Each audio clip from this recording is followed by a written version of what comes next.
Senhor Jesus, nós te agradecemos porque o Senhor vai falar conosco e temos certeza que a Tua palavra não volta vazia. O Senhor tem as sementes para cada coração aqui presente e nós estamos aqui celebrando os 506 anos da Reforma e a Tua palavra, somente as Escrituras. E nós queremos e desejamos ouvir a Tua palavra em nossos corações. Usa o Teu servo, usa o Teu filho, com a palavra que o Senhor já tem ministrado ao seu coração. Que a Tua palavra, que é viva e eficaz, mais penetrante do que qualquer espada de 2 gumes, e que penetra até a divisão da alma, do espírito, juntas e medulas, seja apta para discernir os nossos pensamentos e os nossos corações. Nós oramos em nome de Jesus. Amém.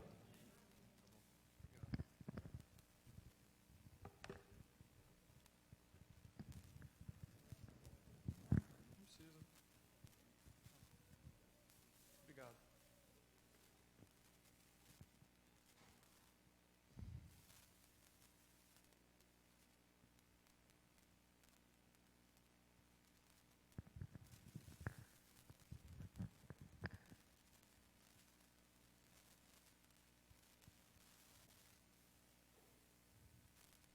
Boa noite, irmãos. Graça e paz. Para mim é estar em casa, né? Eu sou da IPI também, era da IPI, fui membro da IPI por muito tempo ali em Botelhos, igreja do pastor Ablandino. Ablandino Saturnino de Souza, um nome inesquecível. Nunca você vai ver outro Ablandino na vida, né? O único Ablandino que eu conheço. Saturnino ainda, né? Então, aquele homem influenciou muito a minha vida, meu ministério, a minha família, e sou grato à IPI, mas estou agora na Igreja Presbiteriana do Brasil, estou servindo aqui em Andradas. A partir de março, mais ou menos, desse ano, comecei aqui em Andradas, estou conhecendo, e estou terminando o seminário Presbiteriano do Sul, em Campinas, e em dezembro, dia 2 de dezembro, eu me formo. Então, orem por isso, orem por essa finalização e começo, de fato, do ministério. Alguns já me chamam de pastor, dentro da igreja ainda é seminarista, mas eu recebo o carinho dos irmãos, já alguns chamando de pastor, isso é muito bom, né? E hoje, falei com os pastores aqui da gente fazer esse culto, e tudo, motivo da reforma e etc., foi um pretexto, na verdade, para a gente se reunir como igreja. Porque mais importante é a união da gente do que falar da história. O mais importante é fazer história do que falar do que passou. E vocês estão fazendo história aqui, estando aqui reunidos como igreja, então isso é muito bom. Então vamos falar hoje sobre esse tema, liberdade e consciência. Por que é um tema tão importante? A gente passou aí um Brasil com uma série de divisões políticas, com igrejas impondo sobre certas pessoas alguns comportamentos, exigindo que não crentes vivam como crentes, e isso manchou e tem manchado, de alguma maneira, a igreja evangélica brasileira, porque a gente impõe sobre as pessoas que não têm compromisso nenhum com Jesus, coisas que a gente deve viver. Ao invés de a gente influenciar pelo nosso testemunho, pela nossa vida, a gente quer obrigar as pessoas a viverem como a gente deve viver. E esse tema de liberdade de consciência é importante porque Martinho Lutero sofreu pela consciência dele. Porque aquilo que ele achava correto não era correto para a igreja católica, apostólica, romana daquela época. Então, ele foi convocado diante do Papa daquela época a retirar aquilo que ele cria. Vocês lembram mais ou menos o cenário?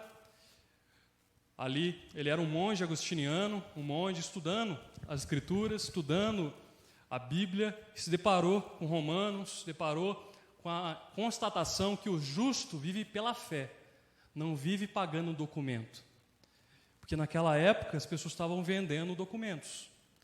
Você entregava o documento para a pessoa e falava, me dá tanto, que aí o seu irmão, o seu parente, a sua avó, não vai para o inferno. Ou melhor, não vai para o purgatório. E era assim que eles viviam naquela época. Ele falou, não está certo. Não é dinheiro que paga a salvação. Não é lencinho umedecido. Não é feijão que vai te levar para o céu. É somente a graça de Jesus. Só o que Cristo fez liberta. Então, nessa ideia dele defender isso, defender a graça de Deus, ele foi confrontado pela Igreja Católica. Então, ele disse isso. Eu não posso retratar-me e não retratarei de coisa alguma, uma vez que não é seguro e nem correto ir contra a consciência. No século XVI ele diz isso. Que não é correto ir contra a consciência. Porque a consciência dele estava cativa à Bíblia. Não estava cativa a movimentos, não estava cativa a ideias, a ideologias, não estava cativa a nada disso. Estava cativo aquilo que ele tinha retirado da Bíblia e tinha entendido da Bíblia. Que a salvação é por graça. A salvação é por graça. Então, se você quiser levar algo hoje para a sua casa, leve isso. A graça é que pode transformar. Porque também a gente vive um cenário evangélico brasileiro onde a gente quer que a pessoa mude completamente para depois ela se tornar membro da nossa igreja.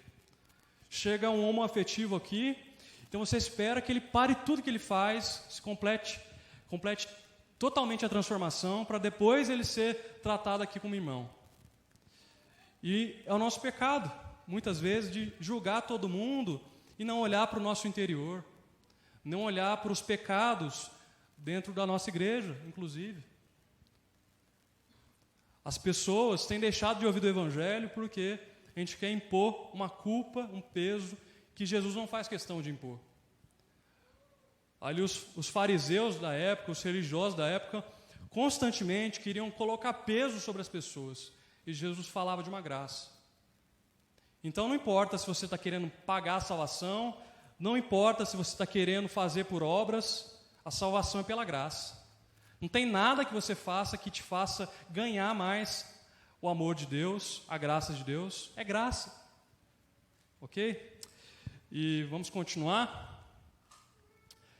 Esse autor aqui, Ricardo Quadro Gouveia, é um pastor presbiteriano, e ele fala o seguinte: o princípio protestante, quando enfatizado, torna os membros das igrejas excessivamente críticos, isto é, capazes de avaliar criticamente o ensino e as práticas da igreja. Se você falar com um presbiteriano, com um reformado, ele tem essa capacidade de avaliar criticamente. Isso é um princípio protestante. Acho que a gente não aceita qualquer coisa. A gente avalia, a gente pensa, a gente questiona, a gente faz pergunta. É um povo chato muitas vezes, mas que tem esse espírito crítico. Isso é bom. Isso é bom porque isso despertou ali em Lutero e outros reformadores, outros pastores da época, a pensarem sobre a igreja. E a igreja precisa ser repensada a cada mês, a cada ano, em como nós vamos atingir as pessoas hoje, em como nós vamos comunicar do Evangelho hoje. E aí, às vezes a gente vai ser julgado por isso, porque a gente está fazendo uma coisa diferente, porque a gente está fazendo uma coisa que ninguém está fazendo. Só que os frutos vão mostrar o que a gente está fazendo ou não. Esse é o princípio que ficou enfatizado na Reforma Protestante. Igreja reformada sempre se reformando. Sempre se reformando. Só que algumas pessoas interpretam isso de uma maneira equivocada. No sentido do quê? Vamos voltar sempre ao século XVI. Vamos sempre cantar hino da mesma maneira. A gente não pode nem mudar o tom, a gente não pode nem mudar a vestidura musical, porque tem que cantar o hino como sempre foi. A gente tem que usar toga no culto. Nossa, se você pregar sem o terno, meu Deus, misericórdia. E tem gente vivendo assim. Tem gente que proíbe criança de ter sala infantil na igreja, porque não, a criança tem que estar no culto público. E obriga a criança a ficar no culto público, porque ela tem que aprender. Tem gente pensando dessa maneira. Tem gente que não sabe enxergar que o não crente não vai entender o nosso palavreado muitas vezes. Varão, varoa, cada expressão que a gente inventa, que só a gente entende. Chega uma pessoa que não entende. Tem música que a gente canta que ninguém entende. E a gente tem que ter um cuidado maior com a pessoa de fora, com a pessoa que não vem do mesmo cenário da gente. A maioria, no meio presbiteriano, no meio reformado, acaba crescendo na igreja. É difícil, a gente vê alguns casos de pessoas que se converteram e foram para uma igreja reformada. A igreja presbiteriana do Brasil e a independente, ela cresce mais por transferência de membro ou por pessoas que nascem na própria família do que por conversão. Isso se a gente analisar dados, isso acontece.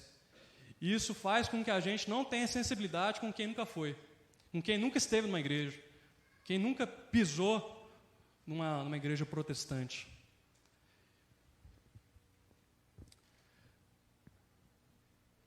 Um caminho que a gente tem que trilhar hoje.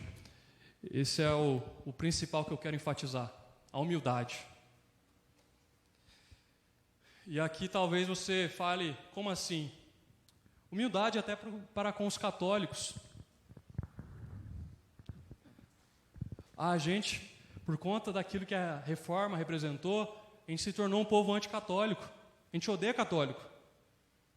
A gente encontra um católico e já manda quebrar o santo. Joga fora esses santos aí que não existe. Que a Bíblia diz isso. Ok, a Bíblia diz, ok. Só que a sensibilidade de entender a religiosidade do outro. Você acha que ele não vai na igreja católica crendo como você crê quando você está na sua igreja? Ele tem fé naquilo que ele está fazendo. Pode ter uma fé, às vezes equivocada, pode ser uma fé incompleta, pode ser enganado em muitas coisas, mas é uma pessoa que tem uma tentativa de buscar o divino, de buscar a Deus.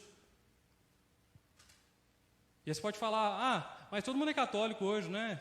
Eu sou católico, mas eu não vou na igreja, eu não vou na missa. Mas e aqueles que vão, e aqueles que são piedosos?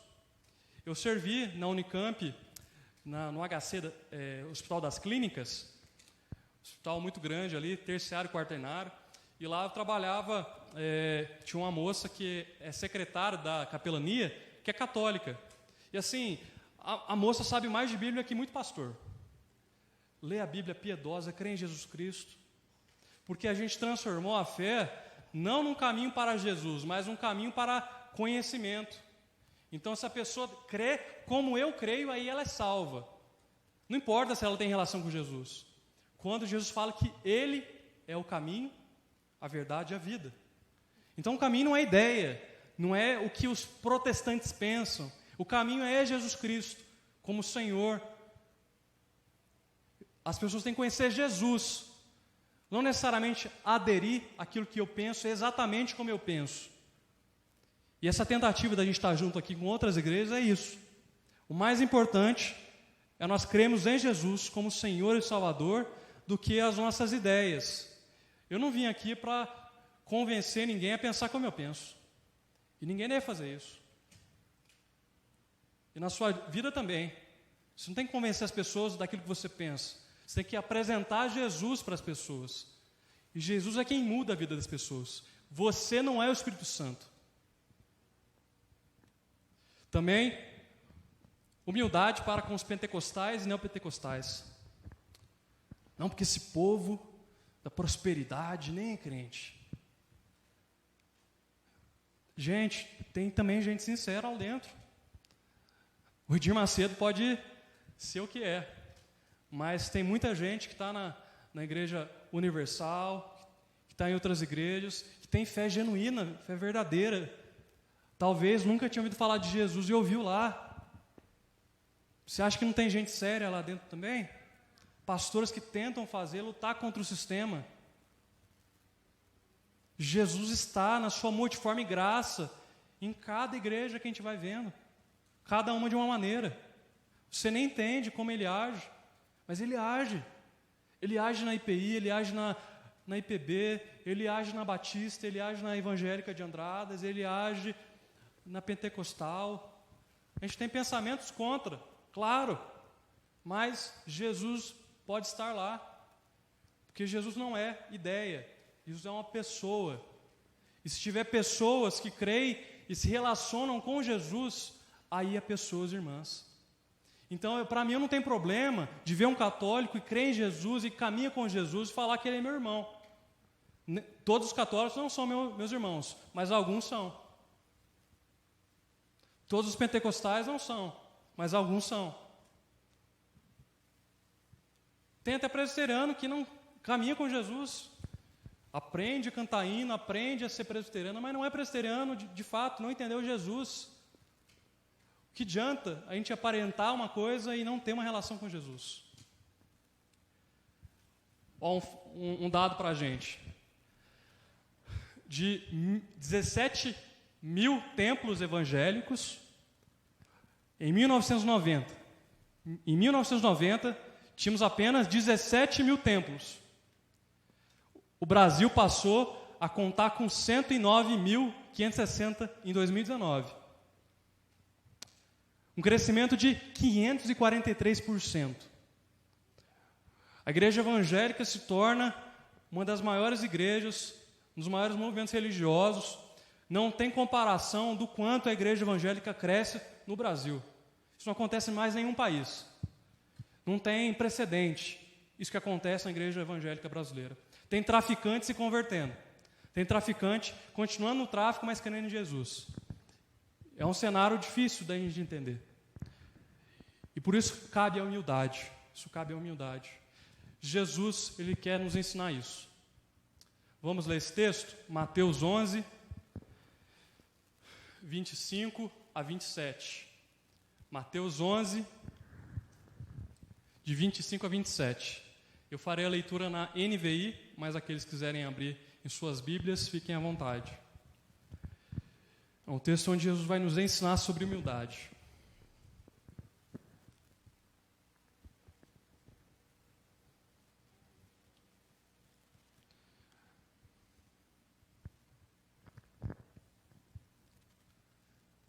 Mateus 11, de 25 a 27.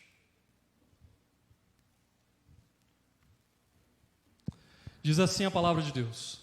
Naquela ocasião, Jesus disse: Eu te louvo, Pai, Senhor dos céus e da terra, porque escondeste estas coisas dos sábios e cultos e as revelaste aos pequeninos. Sim, Pai, pois assim foi do teu agrado. Todas as coisas me foram entregues por meu Pai.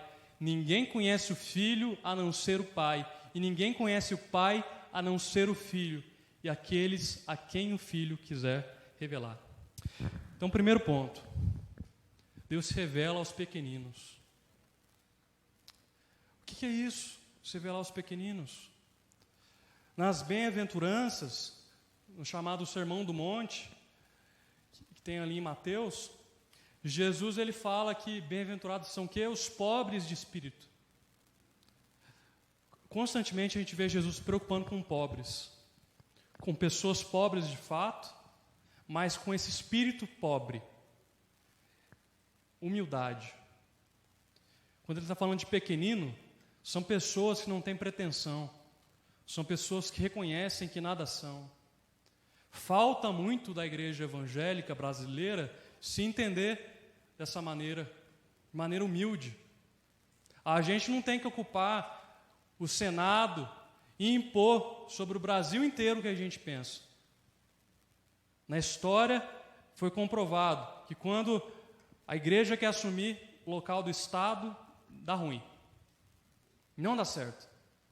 A igreja tem o seu papel profético, de falar contra aquilo que é errado, de falar aquilo que é contra aquilo que Deus ensina. Mas a gente não faz isso impondo sobre ninguém. Martinho Lutero viveu isso. Ele ali pensava diferente da igreja católica, mas ele falou, não, eu não posso ir contra a minha consciência. E quem está em pecado e quem está errado, tem uma consciência de que está certo. E não sou eu que mudo ela, falando para ela que ela está errada. É o Espírito Santo que muda. É na minha relação com ela que ela vai vendo a minha consciência tocada por Jesus e vai sendo impactada pela minha vida. Quantas pessoas a gente mais afastou do que aproximou do Evangelho, sendo chato, sendo arrogante, sendo preconceituoso. A gente não sabe ouvir. A gente quer só falar. A gente vai fazer capelania hospitalar e não sabe ouvir o paciente. Que a gente quer falar de Jesus para ele, mas Jesus está preocupado com isso, com pequenos, gente pequena, gente que sabe ouvir. Jesus não era um intelectual da época que gostava de desfilar, de erguer o nariz e de aparentar coisas. Ele era um ser humano que vivia como todo mundo, que tinha a mesma roupa que todo mundo, que andava com os pecadores, que andava com pessoas fracas. Ele gostava de gente fraca. Ele mais bateu em gente arrogante do que gente pecadora. Gente que fala assim: graças a Deus que eu não sou como os outros, eu sou presbiteriano. Que hoje, 506 anos da reforma protestante, então, graças a Deus que eu não sou pentecostal. Porque, nossa, os pentecostais têm que aprender com a minha teologia. Eu fiz 5 anos de teologia, sim, eu fiz um curso lá, e eu escutei aquele pregador americano muito legal, e fiz um curso tal. Gente, Deus quer os pequenos. Jesus não dava um curso de 10 anos de teologia para os discípulos, para depois eles começarem a servir. Ele pegava gente que nem sabia ler direito, gente marginalizada, gente que mexia com peixe, gente que mexia com a roça, e colocava essas pessoas para servir, colocava essas pessoas para pregar o Evangelho. Deus se preocupa com os pequenos. Hoje, a intenção aqui dessa unidade, dessa junção, e da gente falar da reforma protestante, não é para bater no peito, eu sou reformado. É para falar, graças a Ti, Jesus. Graças a Ti, me ajude a ter humildade, me ajude a ser manso, a ser humilde. Assim Jesus era, manso e humilde. Ele não gosta de gente arrogante. Ele não gosta de gente que afasta, gente que não sabe perdoar, gente que não sabe amar, gente que não sabe dar o ombro para o outro chorar, gente que ouve a dor do outro e fala assim: não, é porque você não sabe o que eu passei, a minha semana foi muito pior que a sua. A pessoa começa a desabafar e você começa a falar isso para ela. Você não sabe ser pequeno, a gente não sabe ser pequeno às vezes, eu não sei ser pequeno, e Deus quer os humildes. E outra grande lição para a gente aprender hoje, juntos, Deus se revela a quem Ele quer, a quem Ele quer. Então, assim, tem alguns cenários de missão transcultural, onde vai algum missionário lá pregar, e aí ele acha que ele está levando Deus para as pessoas. Só que ele chega lá e descobre que tem gente que já crê em Deus, que encontrou Deus na natureza, que viu ele plantar ali o feijão, plantar o café e aquilo crescer, e falou: gente, mas não é possível, tem que ter alguma divindade, não pode isso aqui funcionar desse jeito. Deus, ele vai alcançando, ele pode usar a gente, ele gosta de usar a gente, mas ele alcança até sem a gente. Ele chega em lugares que a gente nem imagina, chega de diversas maneiras. Então não é a gente que tem que ensinar para a pessoa como conhecer Deus, porque a gente pauta até o nosso conhecimento sobre Deus naquilo que a gente lê. Porque Calvino diz isso, porque Agostinho diz isso, porque eu li aquela teologia sistemática do Louis Berkhoff e agora eu sei tudo. Isso é teoria. Jó conheceu a Deus quando ele sofreu e falou que antes ele conhecia de ouvir, agora ele vê. Com a gente também, é só a nossa experiência com Deus que vai nos revelar quem é Deus para nós. Não é teologia, não é ensinamento. Nisso tudo eu não estou falando que não é bom estudar. Eu estudo, os pastores aqui estudam. No entanto, isso não é suficiente. Tanto é que existe a teologia liberal. Gente que estuda e não crê. Porque não é teologia que faz cristão, que faz discípulo de Jesus. É relação com Deus. Então, humildade para pensar isso. Deus alcança quem Ele quer. se Deus quiser alcançar na católica, Ele vai alcançar. E não é você que tem que falar que ele é crente ou não. Ele pode ser um crente fiel a Deus, fiel às Escrituras, e contra um monte de coisa. E você está falando, não, você não é crente. Temos que conhecer as pessoas. Lá no seminário a gente fala uma expressão, né?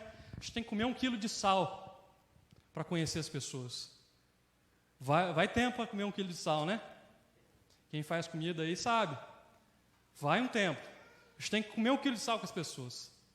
Um outro erro da gente, a gente não sabe evangelizar. Nosso método de evangelismo é o quê? Vem no culto comigo. A pessoa nunca pisou numa igreja, vem no culto comigo. Mas eu não tenho a disposição de jantar com ela, de falar de Jesus com ela, de me abrir com ela, de falar experiências que eu tenho com ela. Não, vamos na igreja. Aí eu chego aqui, trago o meu irmão, aí falo, pastor Luiz, eu trouxe meu irmão, evangeliza ele aí. Gente, mas você é um discípulo de Jesus. O pastor está aí à disposição, mas não é ele que tem que evangelizar, a missão é de todos. Você é um discípulo de Jesus. Você não é um membro que tem que ficar chorando, pastor, vem me visitar. Pastor, o senhor não mandou mensagem no meu aniversário. Não, gente, cria vergonha na cara.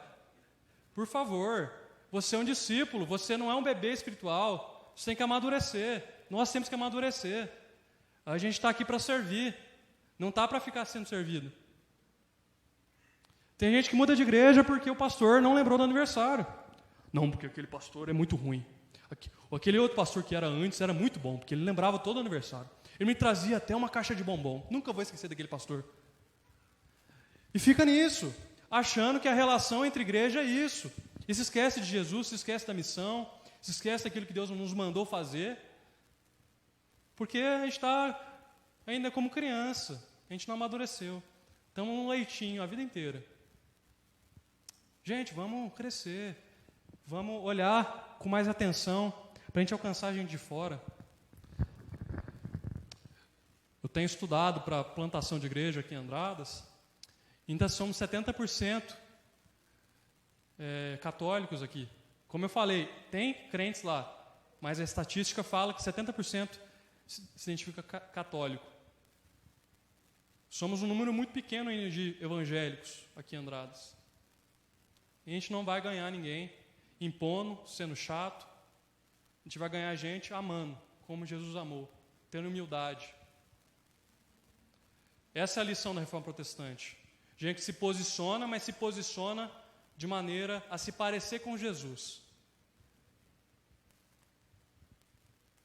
Entenda, você é um discípulo de Jesus, uma discípula de Jesus. Eu não gosto nem de usar o termo cristão, porque o termo cristão ficou tão apagado que o cristão é aquele que senta no banco.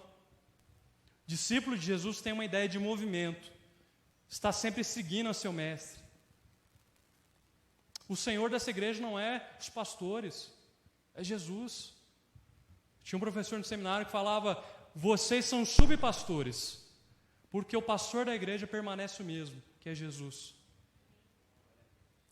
Nós apenas somos ajudantes, e às vezes a gente atrapalha. Mas o pastor divino está sempre cuidando de você. Vamos orar nesse sentido? Pedir a Deus que nos ajude a ter essa consciência limpa e de não impor sobre os outros, deixar que o outro tenha consciência dele. Ele vai ser mudado pela minha vida, pelo meu exemplo, não pela minha chatice. Amém? Vamos orar. Senhor, obrigado porque pudemos lembrar aqui e entender que o Senhor se revela aos pequenos, que o Senhor se revela a quem o Senhor quer, que o Senhor se revela de maneiras multiformes, de maneiras inacreditáveis, que nós nem acreditamos, mas o Senhor é Deus. A nossa teologia não consegue descrever, entender a Tua grandeza. A gente tenta e não consegue descrever o quão grande o Senhor é.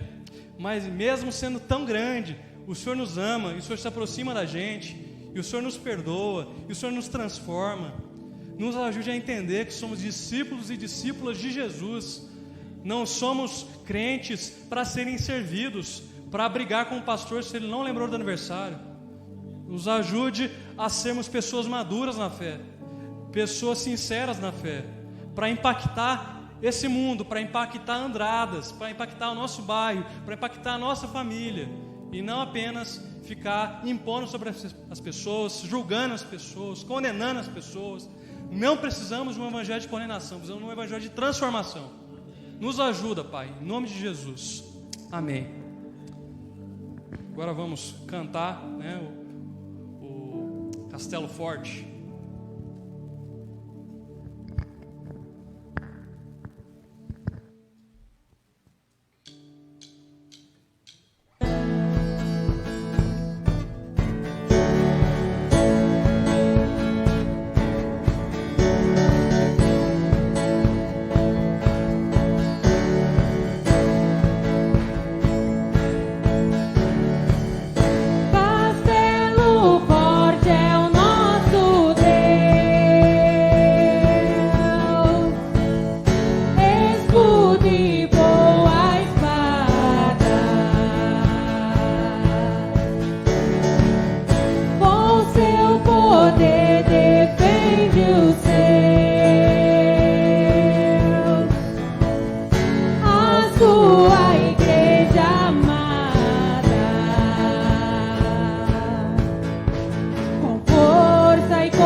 Socorro traz